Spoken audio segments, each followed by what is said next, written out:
I inherited a 1,500-acre Colorado lake ranch and arrived to find an HOA queen living in a $3.2 million shoreline mansion on my land, while our guards charged me $500 to park where my uncle taught my kids to fish. If you love watching bullies and power meet real consequences, hit subscribe, because this one ends with government coordinates, public witnesses, and a takeover nobody could spin. The day the will cleared, the ranch felt like a life raft. My divorce had turned ordinary weekends into negotiations, and my kids' idea of stability had started shrinking into little windows of time I could protect. The lake ranch was the one place that still felt like family and peace. Uncle Charlie had built that feeling over decades, quiet, consistent, stubbornly simple. He wasn't rich in a flashy way. He was rich in open sky, clean water, and routines that never lied. I drove up expecting grief and nostalgia. I got a security gate and a private army. The first thing that hit me wasn't the gate. It was the smell. Fresh concrete and diesel exhaust. The kind of scent that didn't belong near a mountain shoreline. It had a chemical sharpness that cut through pine and Cold Lake air like a warning. Then the second thing hit me. Silence where there shouldn't have been silence. No birds near the dock. No familiar creak of old boards. No distant horse nickers from the pasture. It felt controlled, staged, scrubbed. I'd been a civil engineer and land surveyor long enough to trust patterns. The patterns were wrong. A keypad entry system sat where Uncle Charlie's old cattle guard used to be. Cameras turned like eyes. And behind it, in the exact place my kids used to run down the water, rose an enormous house. Glass, stone, high timber beams. Too perfect, too new, too certain. It wasn't just a building. It was a claim planted like a flag. The HOA president, Beverly Sinclair, arrived like a ritual. White Mercedes. Crisp outfit that looked expensive but untouched by weather. She moved the way people move when they believe property belonged to whoever spoke loudest about it. The story she presented was polished, rehearsed, and full of antique-sounding words. Mining agreements, historical shoreline precedent, community trust. The documents looked dramatic. Seals, ribbons, aged paper tones. But the smell gave her away. Paper that old didn't smell like fresh toner. Beverly's guards treated me like an intruder. The gate beeped with finality behind her, and suddenly I was in the middle of a nightmare where I owned everything on paper and nothing in reality. She framed it like a misunderstanding. She framed herself like the reasonable party. She framed me like the problem. And because she understood leverage, she didn't stop there. Within 48 hours, she escalated into the legal system. A restraining order appeared, as if it had grown out of the mountain soil. It barred me from the shoreline itself, turning the most valuable and meaningful part of the ranch into a prohibited zone. The order didn't just threaten my access. It threatened my custody case. It threatened my credibility. It threatened the only safe place my kids still believed in.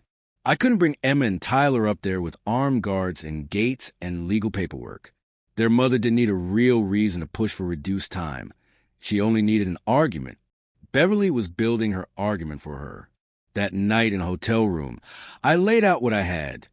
The deed, Uncle Charlie's records, and my own instincts. I thought about Charlie's hands. Calloused, steady, when he taught me that land didn't care who you were. It cared what was documented. It cared what could be proven. So I started proving. I called an old colleague in Denver and hired a forensic document examiner. It felt ridiculous at first, like a move out of a courtroom drama. But the moment the examiner began speaking, the ridiculousness vanished. The mining documents were a costume. Under magnification, the history was modern. Watermarks, fonts, notary markers from places that didn't exist in the 1880s. Artificial aging, coffee stain tricks, the kind of fraud that depended on intimidation more than quality. I had my first true breath of hope. But hope wasn't enough. Hope didn't reopen a gate or reverse a restraining order. Hope didn't restore a shoreline or protect my kids from losing the one place they still call home. A boundary survey would. I authorized the most aggressive professional survey I'd ever commissioned. GPS, benchmark verification, county filing, the whole process. It was expensive. It was painful. It was necessary. Because the truth in property disputes didn't come from speeches. It came from coordinates tied to federal points that no HOA could rewrite. While the survey team mobilized, I did the one thing Beverly didn't expect. I went looking for the old truth that already existed on the land itself. I hiked through the timber with Uncle Charlie's worn gear, scanning for monuments placed by government surveyors decades earlier. And when I found the first brass cap, solid, official, cold in my palm, I felt the shift. The land had already been measured. The land had already been defined. Beverly's fantasy was built on ignoring that. I collected markers the way other people collected proof in emails. Each one had longitude, latitude, elevation. Each one connected directly to databases Beverly couldn't charm. And the more I found, the clearer the picture became. Her mansion wasn't near the line. It was deep across it. By the time I returned to town, my boots muddy in my hands, shaking from cold and adrenaline, I knew something with a certainty only measurements could deliver. Beverly's empire was sitting on the wrong side of the world, and she was about to throw a gala on it. Cliffhanger. The survey results weren't finished yet, but the monuments already told me the truth, and I started planning a public moment that would force Beverly to face it in front of everyone she'd been impressing. Beverly didn't just want the shoreline. She wanted the story. That was what I understood once the rumors started. She painted me as unstable, dangerous, and unpredictable. Anything that would turn property dispute into a public safety narrative. When people heard public safety, they stopped asking hard questions. When they heard unstable outsider, they excused aggressive tactics. Beverly wasn't defending land. She was defending an image that made theft sound like stewardship. Her next play targeted my access. A call came from the county about the access road. It was being labeled abandoned due to non-use. The absurdity was almost insulting. That road had been used for 40 years. But Beverly didn't need reality. She needed paperwork that sounded official. She pushed fake historical context into county channels, and suddenly the road was wrapped in administrative fog. Then the gate appeared, bigger, harsher, more permanent. It didn't just block me. It blocked emergency response. It blocked my kids. It turned an inherited ranch into an inaccessible island, and it had an unintended effect. It forced me to investigate farther, deeper, and more carefully than I would have otherwise. Because if I couldn't use the road, I had to move through the land the old way. I walked boundary corridors. I followed creeks. I found places where old fence lines had once been reinforced with stone. I located additional government monuments and mapped their relationship to the lake. Every step was data. Every find was another nail into the coffin of Beverly's historic claim. I began noticing how her improvements behaved like invasive roots. Marina pilings, dock extensions, helicopter pad grading, new utility trenches. None of it was cautious. None of it was limited. Beverly was building like someone who planned to own it forever. I photographed everything: angles, distances, timestamps, equipment serial numbers. I used the same discipline I use on professional job sites. I treated her mansion like a construction project with a critical defect. It had been placed on the wrong parcel. Then I spotted something that changed my approach again. Behind the mansion, materials were staged under tarps. Excavation gear waited like it had been promised work. A new fountain installation punched into rock. Beverly wasn't standing still. She was expanding. That was when I accelerated my timeline. I demanded the survey be completed faster, certified harder, filed cleaner. I didn't want likely. I wanted undeniable. Beverly responded by building a patrol. It was a ridiculous little theater. Golf carts, radios, retirees acting like volunteers guarding a kingdom. But it had a purpose: surveillance and intimidation. They wanted to record my movements, document my presence, and make me feel watched. Beverly's patrol wasn't about security. It was about psychological pressure. So I gave them something to watch. I installed trail cameras, not as a threat, but as protection. Motion activated, time-stamped, quietly placed. I expected to catch them trespassing on my land. What I caught was worse. They were crossing onto adjacent federal BLM property, leaving tracks, disturbing habitat, treating protected land like a shortcut. Federal land didn't care about Beverly's confidence. Federal land didn't care about her gala invitations. Federal land came with fines. I sent the footage and coordinates to the federal rangers. The process was simple: evidence, location, repeat violations. The response was immediate. Federal agencies moved differently.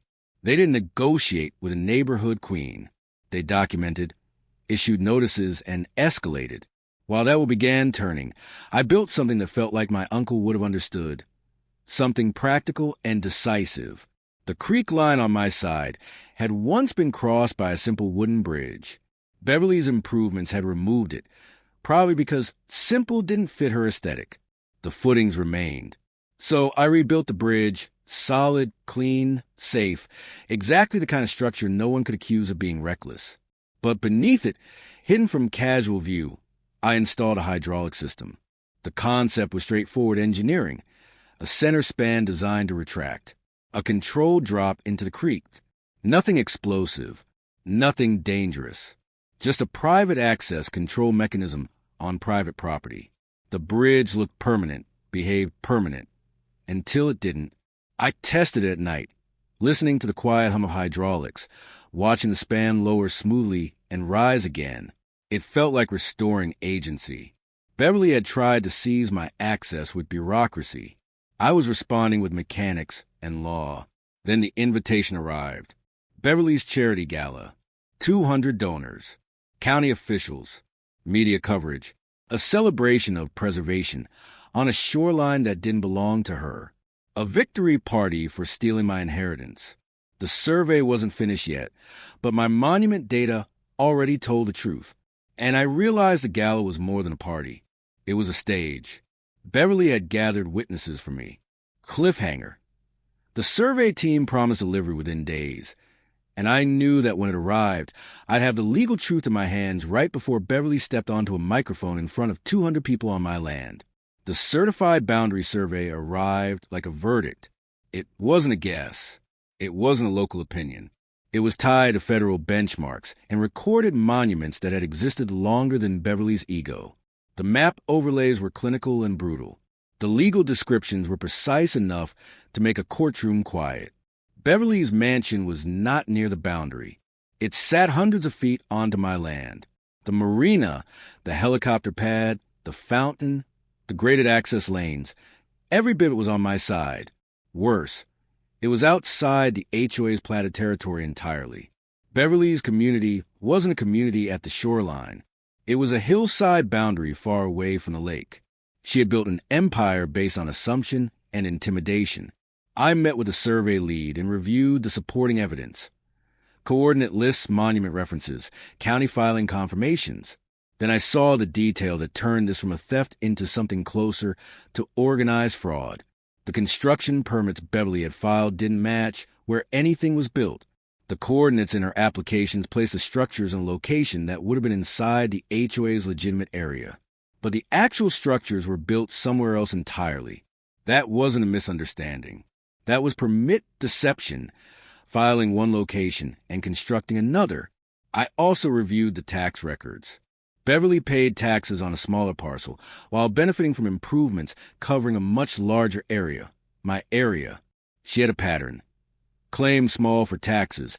Claim large for influence. Claim historic when confronted. And then the biggest confirmation arrived in the form of the one thing Beverly couldn't spin. Her own buried survey. She had commissioned a legitimate survey after building. Her own surveyor had found the truth. Beverly had seen it. And instead of correcting anything, she hid it and doubled down with fake history and legal pressure. That changed the moral temperature. This wasn't a misguided HOA president. This was someone who knowingly took land and then used intimidation, courts, and county manipulation to keep the rightful owner away while she expanded. I made the survey public record immediately. The boundary lines became official in the county recorder system. Anyone could request them. Anyone could verify them. Beverly's historic mining agreements became what they had always been: stage props. Then Beverly did what people like her always did when the ground started moving under them. She tried to buy the system again. A county official quietly reported that someone had offered cash to adjust the boundary references in tax records. The conversation had been recorded. It wasn't rumor. It was evidence. That was the moment the end became inevitable. Bribery didn't just make her look corrupt. It made her prosecutable.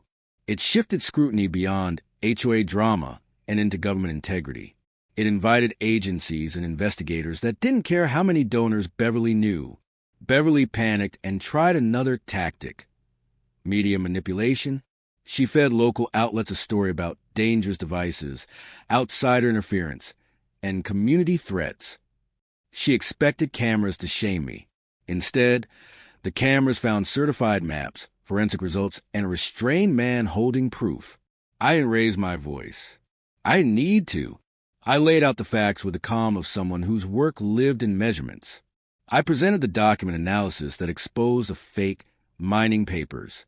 I showed the boundary stakes. I explained how federal coordinates tied to monuments didn't lie. Beverly tried to maintain confidence.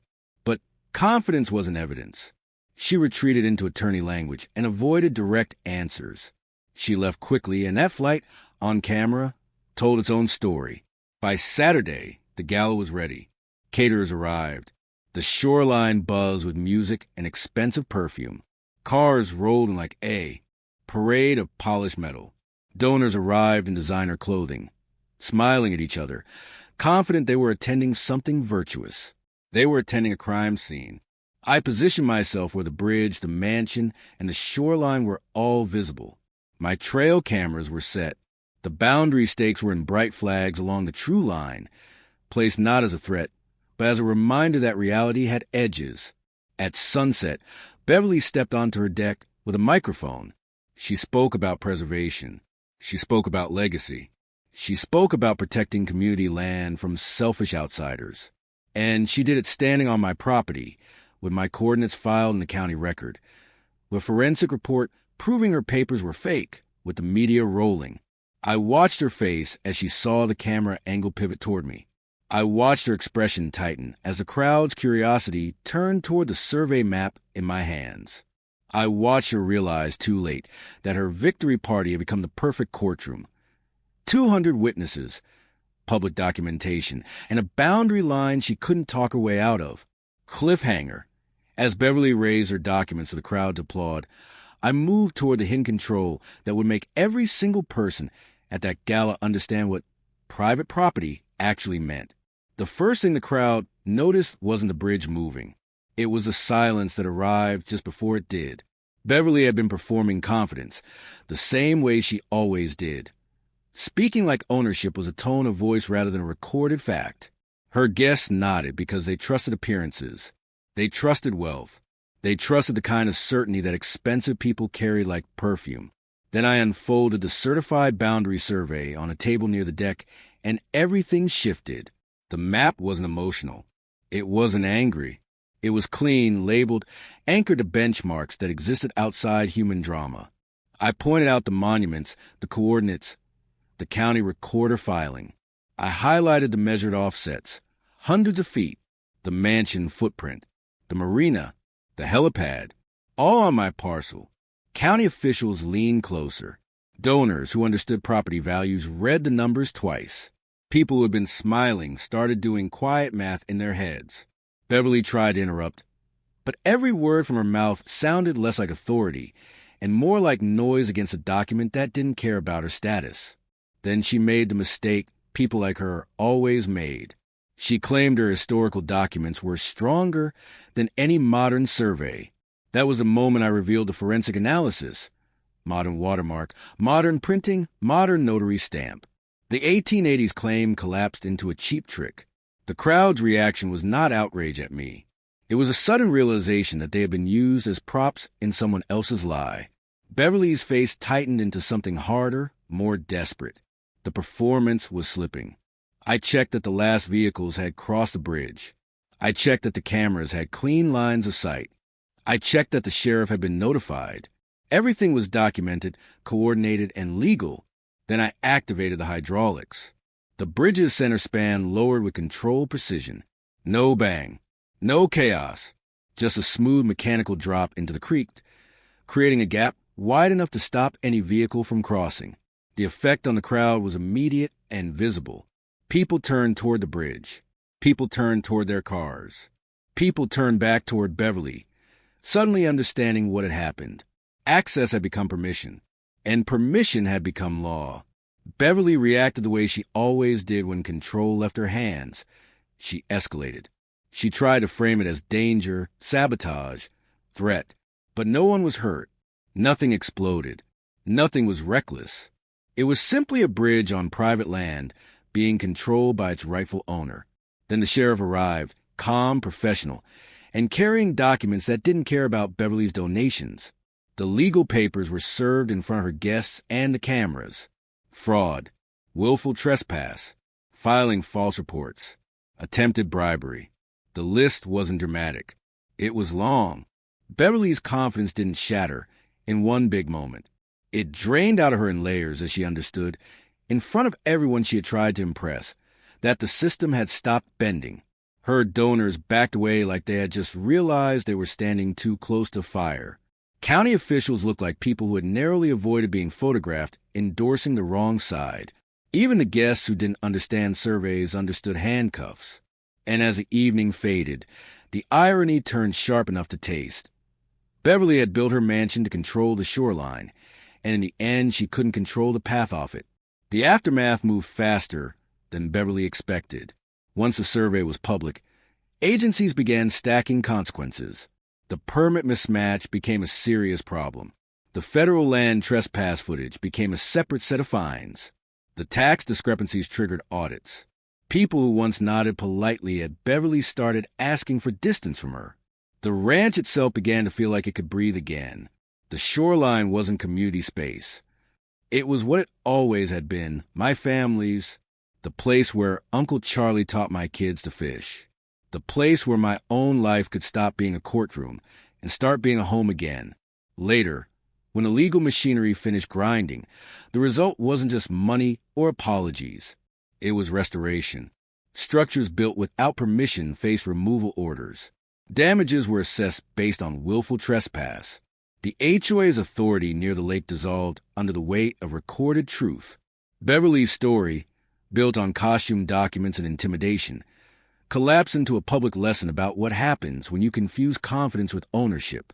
And when Emma and Tyler finally returned, they didn't need to hear every detail. They only needed to see the shoreline open again. They needed to walk down to the water without guards or gates. They needed to feel that the place that held their memories hadn't been stolen forever. I rebuilt the dock the way Uncle Charlie would have wanted. Simple, strong, honest. No helicopter. No marble. Just what underfoot, water at the edge, and the quiet kind of justice that only looks dramatic from the outside. Because in the end, the biggest flex wasn't trapping a gala. It was proving that the land still remembered the truth. Final beat. Beverly had tried to turn my inheritance into a membership club until the mountain's oldest language, coordinates and monuments, spoke louder than her lies.